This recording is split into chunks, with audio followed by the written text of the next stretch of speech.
الحمدللہ رب العالمین والصلاة والسلام علی خاتم النبیین اما بعد فاعوذ باللہ من الشیطان الرجیم بسم اللہ الرحمن الرحیم قال اللہ تبارک و تعالی عز وجل فی الکلام المجید والفرقان الحمید شہر رمضان الذی انزل فیہ القرآن ھدی للناس وبینات من الھدی والفرقان فمن شہد منکم الشہر فلیصم ومن کان مریضا او علی سفر فعدۃ من ایام اخر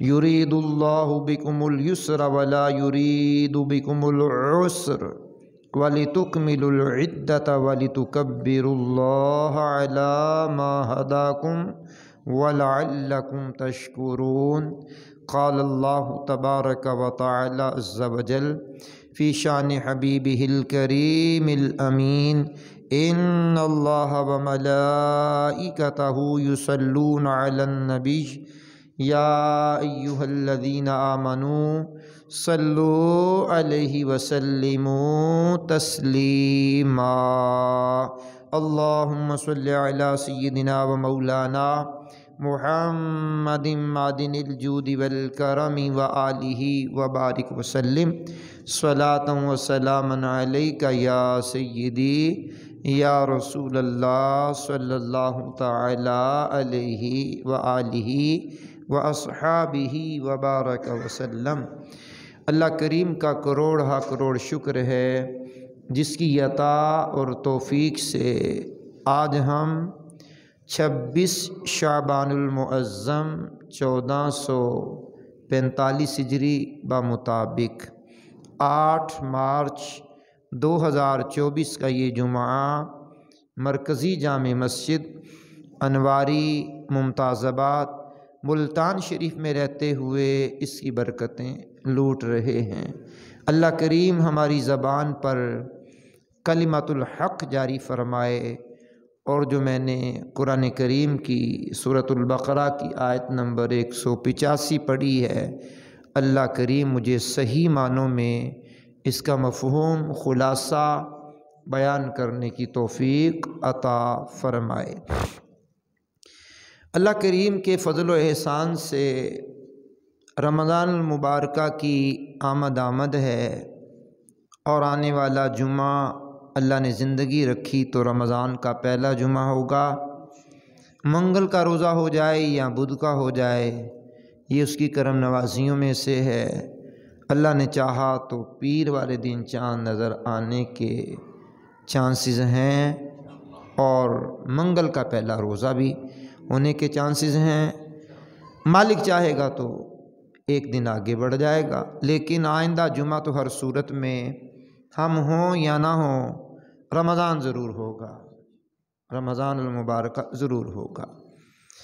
کلام پاک کی سورۃ البقرہ کی آیت نمبر 185 جو میں نے تلاوت کی ہے، مالک فرماتا ہے شہر رمضان الذی انزل فیہ القرآن، رمضان کا وہ مہینہ ہے جس میں قرآن نازل کیا گیا۔ اب سورہ توبہ جن دنوں میں نے آپ کو سنائی ہے تو یہ بتایا تھا کہ مہینوں کی تعداد اللہ کے نزدیک 12 ہیں، جب سے اس نے زمین و آسمان کی تخلیق کی ہے۔ اس میں 4 حرمت والے ہیں، لیکن ان مہینوں کے نام قرآن نے ذکر نہیں کیے۔ 12 کی تعداد تو بتائی لیکن نام ذکر نہیں کیے۔ لیکن یہ رمضان المبارکہ ایسا متبرک مہینہ ہے کہ اس مہینے کا نام لے کر مالک کائنات نے ذکر کیا۔ پھر ایک تو اس کا نام لینا یہ خود عظمت کی دلیل ہے، نمبر 2 اس میں قرآن کا نازل ہونا یہ اس کا شرف ہے کہ اس مہینے کے اندر قرآن کریم اترا ہے، اور قرآن کریم اللہ کی لا ریب اور آخری وہ کتاب ہے جس کے بعد نزول وحی کا سلسلہ بند ہے، اور قیامت تک کوئی نیا بروزی ذلی، یا کسی بھی طرح کا نبی کائنات میں آ نہیں سکتا جب حضور نے فرما دیا لا نبی یا بعدی، میرے بعد کوئی نبی نہیں ہے۔ تو جو نبوت کا دعویٰ کرے وہ دجال ہے، گمراہ ہے، جہنم کا ایندھن ہے۔ حضور کے بعد نبوت کا دروازہ بند ہے۔ بہرحال میں نے اس آیہ کریمہ کے مفہومی ترجمے کو آپ کے سامنے رکھنا ہے۔ فرمایا ھدی للناس وبینات من الہدی والفرقان، جو قرآن اتارا گیا ہے جس میں لوگوں کے لیے ہدایت ہے، رہنمائی ہے اور فیصلے کی روشن باتوں پر مشتمل ہے۔ رہنمائی کوئی لینا چاہے تو دیگر مذاہب کی کتب کی طرف اس کی توجہ نہیں دلائی گئی، یا مختلف قوانین کی کتابوں کی طرف اس کی توجہ نہیں دلائی گئی۔ قرآن میں رہنمائی کی باتیں، روشن فیصلے کی باتیں اس میں ہیں۔ پھر فرمایا فمن شاہد منکم الشہر فلیصم، تم میں جو کوئی یہ مہینہ پائے ضرور اس کے روزے رکھے۔ اب روزہ خوری نہیں، روزہ رکھنا ہے، روزہ نہ رکھنے کے بہانے تلاش نہیں کرنے، روزہ رکھنے کی ترکیبیں سوچنی ہے کہ میں یار کس طرح روزہ رکھ سکتا ہوں، میرے لیے جو مشقت ہے کس طرح آسانی ہو سکتی ہے۔ تو جو کوئی اس مہینے کو پائے اس کے روزے ضرور رکھے۔ یہ رمضان المبارکہ آنے سے پہلے آپ کو ہم بتا رہے ہیں کہ جو کوئی اس مہینے کو پائے ضرور اس کے روزے رکھے۔ اب کتنا ضروری ہے، مالک کائنات کا حکم آ گیا، اس مہینے کو پانے والا اس کے روزے رکھے اور ضرور روزے رکھے۔ پھر فرمایا اب آئیے آگے قرآن سنیے۔ مالک کائنات نے فرمایا وَمَنْ كَانَ مَرِيضًا أَوْ عَلَىٰ سَفَرٍ فَعِدَّةٌ مِّنْ أَيَّامٍ أُخَرَ، لیکن جو کوئی بیمار ہو یا سفر کے حالت میں ہو تو اتنے روزے اور دنوں میں رکھنے ہیں۔ لیکن بیماری کون سی ہے؟ سر میں درد ہوا تو روزے کی چھٹی، زکام ہوا تو کیا روزے کی چھٹی، نزلے کی کیفیت ہوئی تو کیا روزے کی چھٹی، تھوڑا پیٹ میں درد ہوا تو کیا روزے کی چھٹی ہو جائے گی، ہلکا سا بخار آیا تو کیا روزے کی چھٹی ہو جائے گی؟ نہ میرے عزیز، بلڈ پریشر کا مسئلہ ہے جناب روزہ رکھیے دور ہو جائے گا، اللہ کرے گا۔ ہارٹ کا پرابلم ہے اور ڈاکٹروں نے منع بھی نہیں کیا ہوا اور تجربہ بھی شاہد ہے کہ سحری اور افطاری میں دوائی لینے سے کام چل جاتا ہے، روزہ رکھنا چاہیے جناب۔ اگر واقعتاً ہی روزہ رکھنا دشواری میں ہو تو اپنی رپورٹس، ڈاکٹر کے سارے مشورے اس کو اکٹھا کیجئے، فائل بنائیے، دارالافتاء اہل سنت میں آ جائیے، اپنا مسئلہ بیان کیجئے، مفتی صاحب سے مشورہ لیجئے۔ مفتی صاحب کہیں ہاں جناب آپ کی بیماری ایسی ہے کہ آپ روزہ نہ رکھیں، شریعت نے آپ کو اجازت دی ہے، رخصت ہے آپ کو، تو آپ سردی میں رکھ لیجئے گا۔ اگر سردی اور گرمی میں بھی نہیں رکھا جاتا، جیسے شیخ فانی ہوتا ہے، اتنی عمر ہو گئی بندے کی، اب دن با دن کمزوری آئے گی، دن با دن بیماری بڑھے گی، اعصاب کام نہیں کریں گے اور آئندہ اچھی ہونے کی امید بھی نہیں ہے، اور عمر کا بھی وہ حصہ آ گیا ہے کہ جہاں روزہ رکھنا دشوار ترین ہو گیا ہے۔ اب جناب ایک فدیے کے مطابق آپ ادا کیجئے کفارہ اس کا اور فدیہ دیجئے۔ کتنا؟ صدقہ فطر کے مطابق یہ 2.25 سیر جو گندم وغیرہ یا اس کا آٹا یا اس کی رقم ادا کیجئے۔ فی روزہ ایک فدیہ، ایک صدقہ فطر فی روزہ۔ وہ جو شیخ فانی ہے اتنا بیمار لاغر کمزور ہے کہ اس کی اچھی ہونے کی امید ہی نہیں ہے، ہر بیمار یہ فدیہ نہیں دے سکتا۔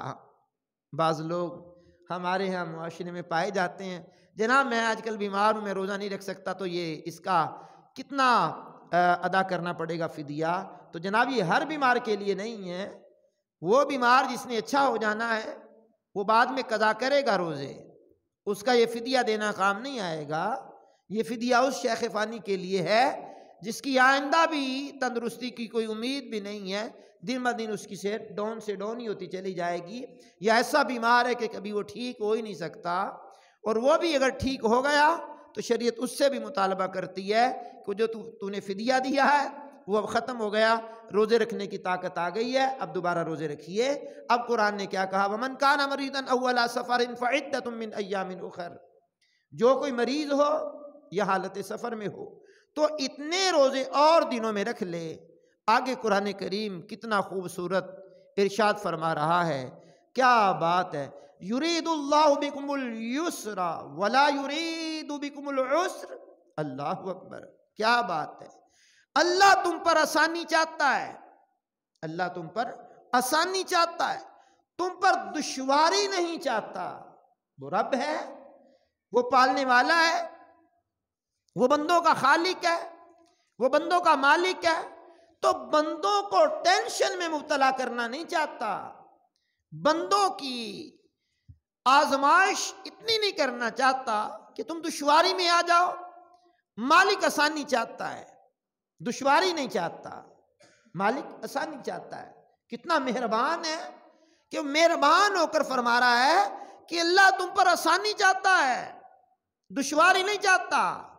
مت سمجھو کہ اس کی روئے زمین پر کھانا ختم ہو گیا ہے، تمہیں نہیں ملے گا۔ یہاں تو جانوروں کو بھی ملتا ہے، یہاں تو نافرمانوں کو بھی ملتا ہے، فرما برداروں کو بھی ملتا ہے، جو اس کے آگے جھکتے انہیں بھی ملتا ہے، جو اس کے آگے نہیں جھکتے انہیں بھی ملتا ہے، جو اس کا شریک ٹھہراتے انہیں بھی ملتا ہے، تمہیں بھی ملے گا، لیکن دن کے اوقات میں رمضان المبارکہ میں نہیں۔ ہاں، غروب آفتاب کے بعد آپ افطار کریں گے، طرح طرح کی نعمتیں کھائیں گے، طرح طرح کی نعمتیں استعمال کریں گے، وہ مالک عطا فرمائے گا۔ تو فرمایا گیا اللہ تم پر آسانی چاہتا ہے، تم پر دشواری نہیں چاہتا۔ بعض نادان یہ جملے بولتے ہوئے دکھائی دیتے ہیں، اللہ نے ہمارے اوپر کیا مصیبت کھڑی کر دی، او بندے زبان سنبھال کے بات کر، یہ مالک مصیبتیں کھڑی نہیں کرتا، مالک رحم و کرم کی برکھا برساتا ہے، اور جو مصائب و آلام آتے ہیں اس میں بھی ہمارا بھلا ہی ہوتا ہے۔ بہت کچھ تو وہ معاف فرما دیتا ہے، بہت چیزیں وہ درگزر فرما لیتا ہے۔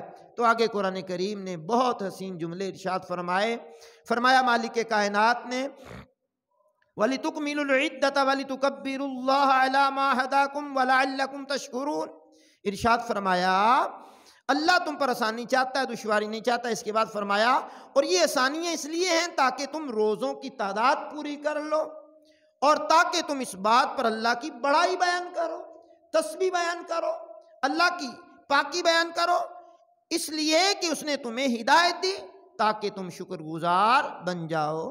تو یہ سورۃ البقرہ کی آیت نمبر 185 کا مفہومی ترجمہ میں نے آپ کے سامنے رکھا ہے۔ آئیے میں حدیث شریف کی طرف بڑھتا ہوں۔ میرے کریم آقا صلی اللہ علیہ وسلم کی مبارک حدیث ہے، کنز الامال شریف کی یہ حدیث ہے۔ میرے کریم آقا علیہ الصلوۃ والسلام نے ارشاد فرمایا، اس مہینے کا نام رمضان رکھا گیا، یہ جو آنے والا ہے، اس مہینے کا نام رمضان رکھا گیا کیونکہ یہ گناہوں کو جلا دیتا ہے۔ گویا مثل بھٹی ہے، بھٹی جیسے لوہے کے میل کچیل کو دور کر دیتی ہے، رمضان مبارک کا یہ مبارک مہینہ بھی گناہوں کے میل کچیل کو پاک کر دیتا ہے۔ حسین تربیت کا مہینہ ہے، حسین یہ مہینہ، مبارک یہ مہینہ ہے کہ جس میں مسلمانوں کا رزق بھی بڑھتا ہے اور گناہ بھی مسلمانوں کے معاف کر دیے جاتے ہیں۔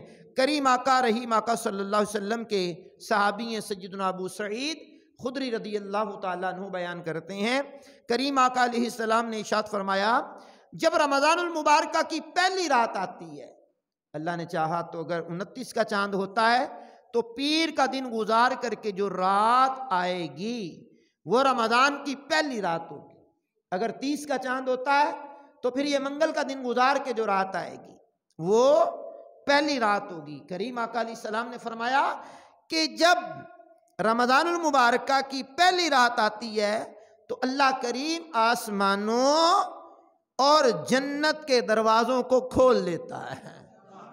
اونچی بولیں گے جناب؟ اب جنت کے دروازے بھی کھل گئے، آسمانوں کے دروازے بھی کھل گئے، اور فرمایا آخری رات تک یہ دروازے بند نہیں ہوتے، دروازے کھولے جاتے ہیں کہ رحمتیں لوٹنے والوں لوٹ لو۔ سبحان اللہ، کیا بات ہے! آسمان کے دروازے بھی کھل گئے، جنت کے دروازے بھی کھل گئے۔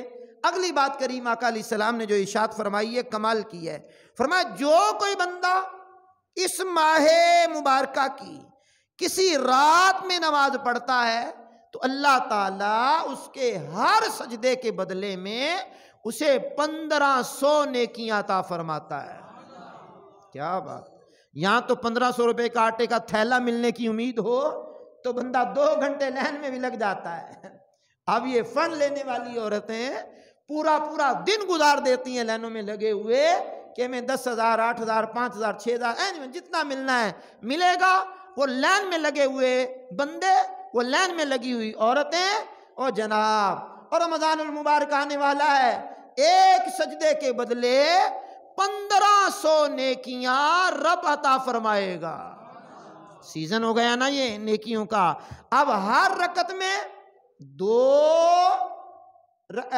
میں 2 سجدے ہو گئے، اور 20 رکعتوں میں 40 سجدے ہو گئے، اور 40 سجدوں کو جناب والا 1500 سے ضرب دیجئے گا تو میرے اندازے کے مطابق، یہ آپ اگر حساب کتاب میں تیز ہیں تو کر لیجئے، 60,000 نیکیاں ہو گئیں خالی تراویح پڑھنے میں۔ اور جو 17 رکعتیں رمضان المبارکہ کے اندر نماز عشاء کی پڑھیں گے، وہ 17 کو پھر ڈبل کیجئے، پھر ان کو 1500 سے ضرب دیجئے، تو جناب والا ہمارے حساب و کتاب تو جناب بالکل نہ سمجھ میں آنے والے بھی ہو جاتے ہیں کہ حساب و کتاب اتنے ہیں کہ مالک کائنات کے بندے تھک جاتے ہیں، لیکن وہ مالک دیتے دیتے تھکنا اس کی صفت ہی نہیں ہے۔ ہر رات میں جو ایک سجدہ کرتا ہے 1500 نیکیاں نامہ اعمال میں مالک داخل فرما دیتا ہے۔ آگے ارشاد فرمایا ہے، فرمایا گیا کہ اس کے لیے جنت میں سرخ یاقوت کا گھر بنائے گا۔ آپ کی آواز اونچی آئے گی۔ اور وہ جو گھر ہے سرخ یاقوت کا گھر، یاقوت بھی ہے اور سرخ بھی ہے، ٹھیک ہے، اور پھر اس کا گھر، کیا بات ہے! آگے فرمایا کہ وہ جو گھر ہوگا اس کے جو دروازے ہوں گے، اس گھر کے کتنے دروازے؟ 60,000 دروازے ہوں گے، اور اس کا ہر دروازے کے 2 پٹ ہوں گے، اللہ اکبر کبیرہ، اور وہ دونوں سونے کے بنے ہوئے ہوں گے، اللہ اکبر۔ یہ کوئی خام خیالی نہیں ہے، یہ پاک پیغمبر علیہ السلام کی وہ بشارت ہے جو امت محمدیہ کے لیے آپ نے عطا فرمائی ہے، اپنی پیاری امت کے لیے عطا فرمائی ہے۔ آگے سنیے، میرے محبوب فرماتے ہیں وہ جو سونے کے دروازے ہوں گے 60,000 دروازے، اور اس کے دونوں پٹ سونے کے سرخ یاقوت جڑے ہوئے ہوں گے۔ فرمایا بس کوئی جو رمضان المبارکہ کا پہلا روزہ رکھتا ہے، اللہ پاک اس مہینے کے آخر دن تک اس کے گناہوں کو معاف فرما دیتا ہے۔ نیکیاں بھی ملی، گناہ بھی معاف ہوئے۔ آگے کریم آقا علیہ السلام ارشاد فرماتے ہیں اس کے لیے صبح سے لے کر شام تک، توجہ سے سننے والے توجہ سے بولیں گے، بڑی پیاری بات ہے، فرمایا صبح سے لے کر شام تک اس کے لیے 70,000 فرشتے بخشش کی دعا کرتے ہیں۔ علماء سے دعا کروانا اچھی بات ہے، ائمہ مساجد سے دعا کروانا اچھی بات ہے، خطیب صاحب سے دعا کروائی اچھی بات ہے، کسی پیر کامل سے دعا کروائی اچھی بات ہے، اساتذہ سے، ماں باپ سے اچھی بات ہے جناب، لیکن یہ سارے بشر ہیں، یہ گناہ کرتے ہیں۔ اللہ کریم کے یہ بندے گناہ کر سکتے ہیں لیکن فرشتے گناہ نہیں کرتے۔ ایک فرشتہ نہیں، 70,000 فرشتے ایک لمحے کے لیے نہیں، صبح سے لے کر شام تک جس روزہ دار کی بخشش کی دعا کریں گے مالک ضرور بخشش فرمائے گا۔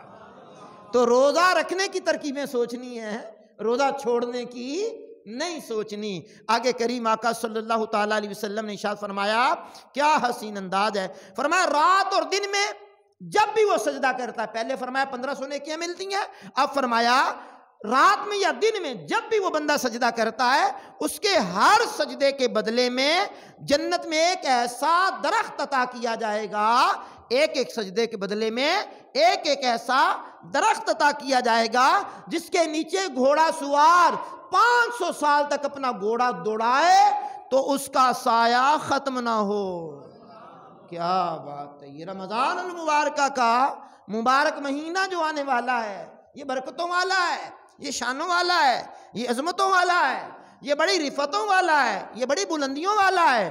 اور جو مال لوٹنے کے جنہوں نے ترکیبیں سوچ کر کے مال سٹور کیا، مال کو لوٹا اور لوٹنے کے ذرائع بنائے کہ مال مل جائے، یہ چیز بھی سٹور کر لو، یہ چیز بھی سٹور کر لو، وہ بھی کر لو۔ بھئی کرنا کیا ہے؟ کا سیزن آ رہا ہے، لوٹنا ہے مسلمانوں کو۔ او میرے عزیز، میرے کرم فرما، میرے بھائی، میرے دوست، حاجی صاحب، نمازی صاحب، یہ مسلمانوں پر آسانی کرنے کا مہینہ ہے۔ مالک کائنات نے مسلمانوں پر آسانی کی ہے، فرشتے آسانی کر رہے ہیں۔ مالک نے قرآن میں بتایا سورہ بقرہ میں، اللہ تم پر آسانی چاہتا ہے، دشواری نہیں چاہتا۔ تو بھائی غریب تو پہلے ہی مر رہا ہے، آپ نے اس کو لوٹنے کا اور پروگرام بنا لیا۔ مہربانی کریں، یہ آپ کے عمرے کرنے سے بہتر ہے کہ مسلمانوں پر آسانی کر دو، یہ آپ کے حج کرنے سے بہتر ہے مسلمانوں پر آسانی کر دو، یہ آپ کا صدقہ خیرات کرنے سے بہتر ہے کہ کسی کو سستے داموں چیز دے دو۔ اور غریب کا جو گزر اوقات تنگ ہوا پڑا ہے وہ اچھے انداز میں اپنے گھر کا نظام چلا لے، جس کے لیے میٹر کے بل بھرنے مشکل ہو گئے، گیس کا میٹر ہے، بجلی کا میٹر ہے، اور جناب والا پہلے تو وابڈا والوں نے کام خراب کیا، اب تو گیس والے بھی کم نہ رہے، اور اب سننے میں آ رہا ہے یہ سیوریج کے جو بل ہیں یہ بھی جناب والا عروج کی بلندیوں پر چھونے والے ہیں۔ اب کہاں قوم جائے گی؟ اور مہنگائی کا وہ انداز ہے کہ غریب آدمی اس کا مقابلہ کرنے سے آری آ گیا ہے جناب۔ اور لوٹ مار کا بازار اتنا گرم ہو گیا ہے، آئے دن موٹر سائیکلیں چھینی جا رہی ہیں، آئے دن موبائل فون چھینے جا رہے ہیں۔ غربت اتنی بڑھ گئی معاشرے کے اندر کہ یہ دوڑ جو لگی ہوئی ہے، یہ میرے گھر کا چولہا جل جائے کسی کا بھاڑ میں جائے، میرا چلنا چاہیے۔ تو بھائی مسلمانوں پر آسانی کیجئے، جو آسانی کر سکتا آسانی کرے، دشواری نہ کرے۔ مسلمانوں کی پہلے ہی چولہے کے معاملات، کچن کے معاملات دشواری میں پڑے ہوئے ہیں، تو رہی بچی کسر رمضان میں پوری کرنے والے لوگوں کے لیے پیغام ہے، مہربانی کرو مہربانی تم اہل زمین پر، خدا مہرباں ہوگا عرش بری پر۔ تو وہ عرشوں کا مالک آسانی چاہتا ہے، دشواری نہیں چاہتا۔ آئیے سنیے ذرا، کریم آقا رحیم آقا علیہ السلام کی مبارک حدیث ہے، حضرت جابر رضی اللہ تعالیٰ عنہ سے مروی ہے۔ کریم آقا نے فرمایا، میری امت کے لیے مالک کائنات نے 5 چیزیں ایسی عطا فرمائی ہیں جو مجھ سے پہلے کسی نبی کو بھی نہیں ملی۔ آواز اونچی آئے گی جناب؟ کیا انعام ملے میرے حضور کی امت کو؟ او امت میں رہنے والے لوگوں، خوشی مناؤ کہ اللہ نے انعام کیسے دیے ہیں۔ فرمایا پہلا انعام میری امت کے لیے کیا ہے؟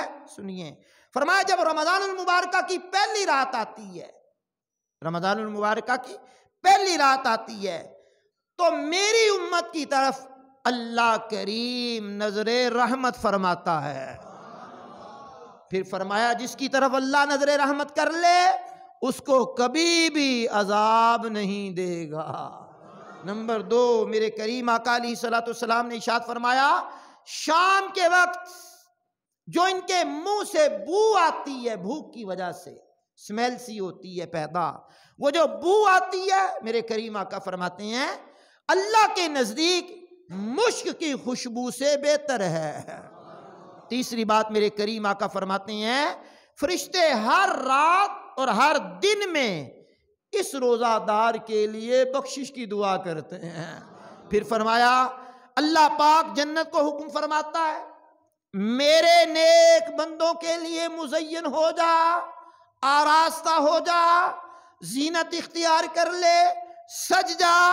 ان قریب وہ دنیا سے مشقتیں جھیلتے ہوئے مصیبتیں جھیلتے ہوئے میرے گھر میں آ کر کے آرام پائیں گے۔ سبحان اللہ۔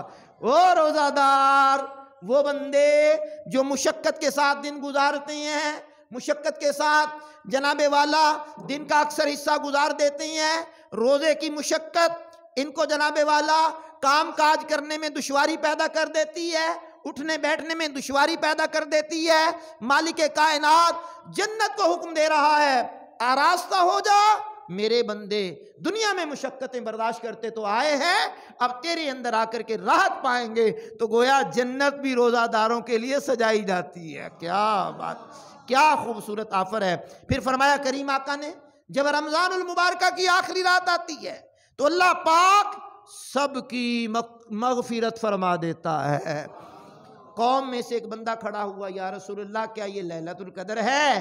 فرمایا کیا تمہیں معلوم نہیں ہے جب مزدور مزدوری کر لیتا ہے تو اس کو اجرت تو دی جاتی ہے۔ تو گویا یہ اس کی اجرت میں ہے کہ اللہ اس کی بخشش و مغفرت فرما دیتا ہے۔ تو رمضان المبارکہ کا مقدس مہینہ ہم پر جلوہ فگن ہونے والا ہے، گناہ گاروں کی بخشش کے پروانے لے کر کے آنے والا ہے۔ امام اہل سنت جسے ہم اعلیٰ حضرت کہتے ہوئے بڑی خوشی محسوس کرتے ہیں، ان کے پیارے بھائی ہیں مولانا حسن رضا خان صاحب، کیا خوبصورت ان کا کلام ہے۔ کہا تو بے حساب بخش کہ ہیں بے شمار جرم، دیتا ہوں واسطہ تجھے شاہ حجاز کا۔ مولا گناہ کر کر کے اپنے نامہ اعمال کو سیاہ کر بیٹھے، لیکن کریم تو ہم سے حساب نہ لے، ہم سے حساب نہ لے، بے سبب بخش کہ ہیں بے شمار جرم، دیتا ہوں واسطہ تجھے شاہ حجاز کا۔ میرے کریم آقا کے صدقے مجھ سے حساب نہ لے، بغیر حساب کے ہی بخشش فرما دے۔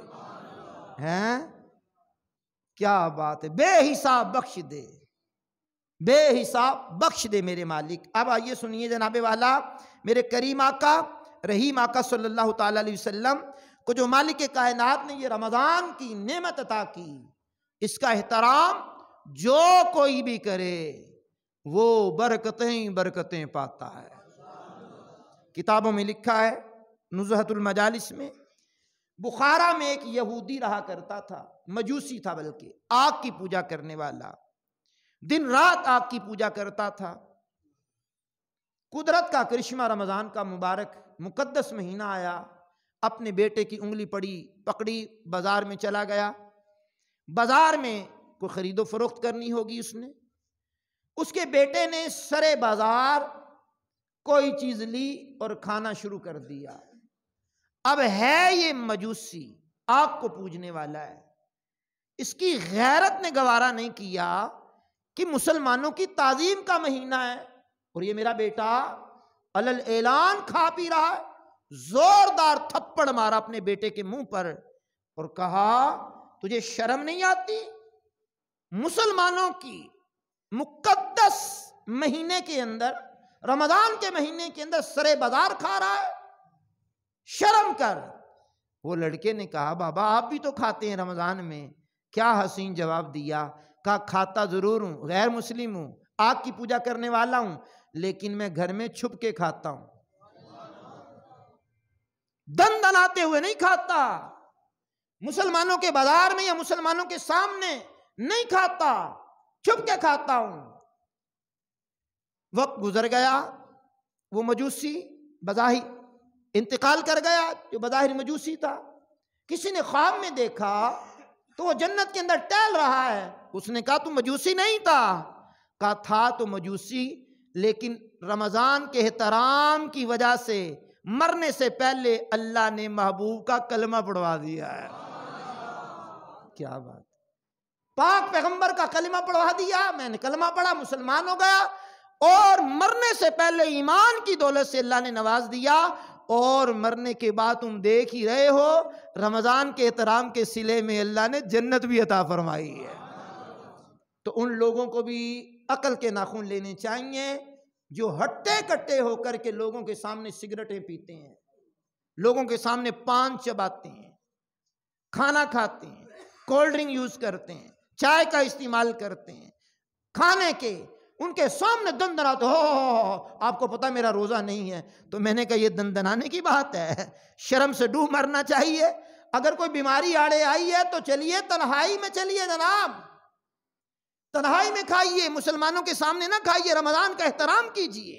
احترام کرنے والا بندہ غیر مسلم اللہ اسے بھی کلمے کی توفیق دے دے، تو جو مسلمان ہو کے احترام نہ کرے اس کے لیے کیا ہونا چاہیے جناب؟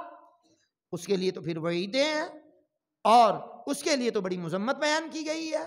تو یہ بات یاد رکھیے، اگر بامر مجبوری ومن کان مریضا اول سفر فعدۃ من ایام اخر کے تحت بیماری ایسی ہے، یہ حالت سفر میں ہے اور شریعت نے اجازت اگر دی ہے کہ اس بیماری میں روزہ نہیں رکھ سکتا تو آئندہ رکھ لوں گا میں، تو وہ فائدہ اٹھائیے. اس قرآنی